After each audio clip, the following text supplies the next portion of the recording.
Doug McGuff with Ultimate Exercise, Body by Science, drmcguff.com.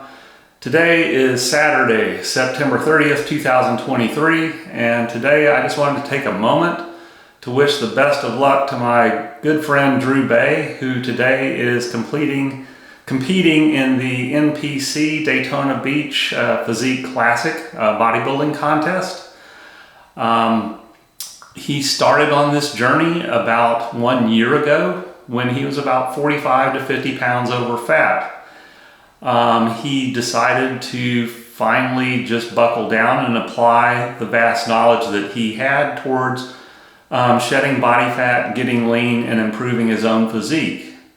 He did so off the advice of his brother and some friends that the business that he runs, providing guidance on high-intensity training, would be a much easier sell if he was actually in the kind of condition that advertised what he was offering in the best light. So he settled upon that journey.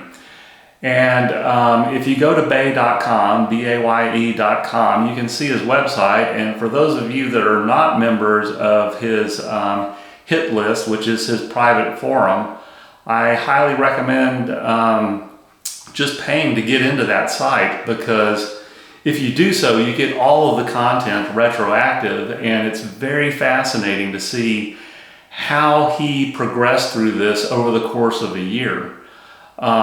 He gives videos of each and every workout that he's done along the way, along with about an hour-long video commentary about what he's doing, and there's also detailed records of what his diet has been along the way, and how the progress occurred very slowly and very gradually over the course of this past year.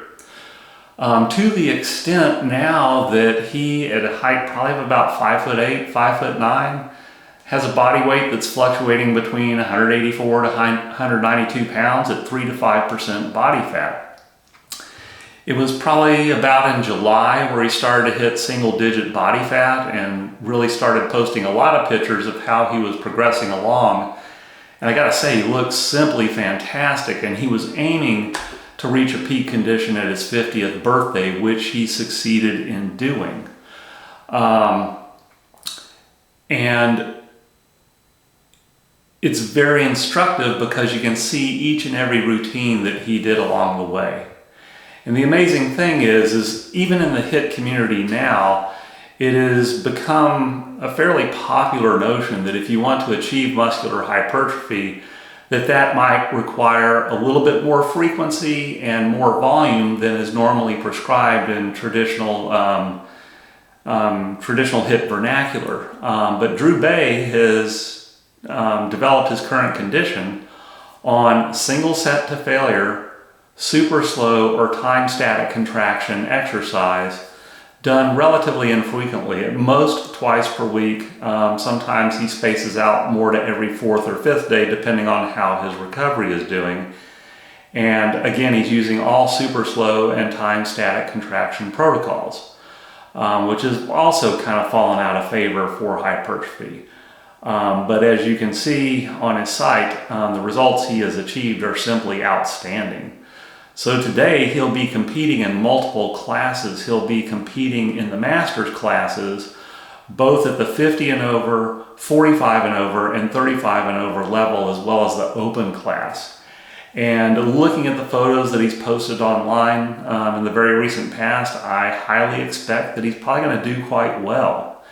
And in the process of doing so, I think maybe the pendulum about what's really necessary to generate hypertrophy, even at a competitive level, may swing a little bit more in the direction of single set to failure, high intensity training, and maybe you don't need all that extra volume and frequency. But we'll see how Drew does, and I wish him the best of luck. I think he's going to do fantastic. But for right now, I'm going to head out and do some dope shit in the real world, and I hope you'll do the same. Until next time, Doug McGuff for Ultimate Exercise, Body by Science, and drmcguff.com.